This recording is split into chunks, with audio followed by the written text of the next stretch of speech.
মা, আজকে রাতে ডিনারে কি রান্না করেছো? দেখ কি করেছে, একটা স্পেশাল সারপ্রাইজ, একটা স্পেশাল জিনিস আছে,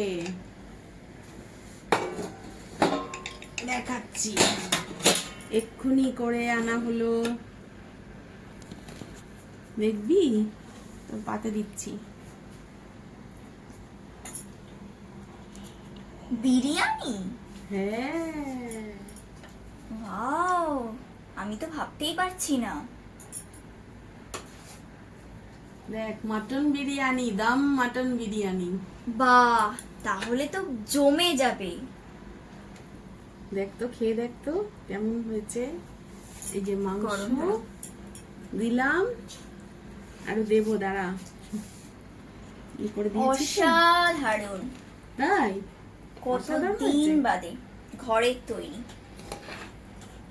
আলু কোথায় খুঁজে পাচ্ছি না কেন, আলু।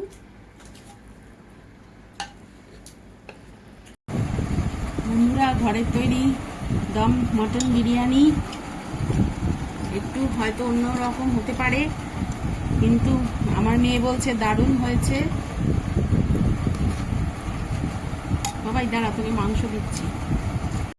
বিরিয়ানি একটা জমিয়ে দিয়েছে বন্ধুরা, তাহলে বিরিয়ানি জমে গেছে। এবারে তাহলে আমরা খেয়ে নিই, আপনারা জানাবেন কেমন হয়েছে। আপনাদের চেখে দেখতে দিলাম। বাই বাই, গুড নাইট, ভালো থাকবেন সবাই।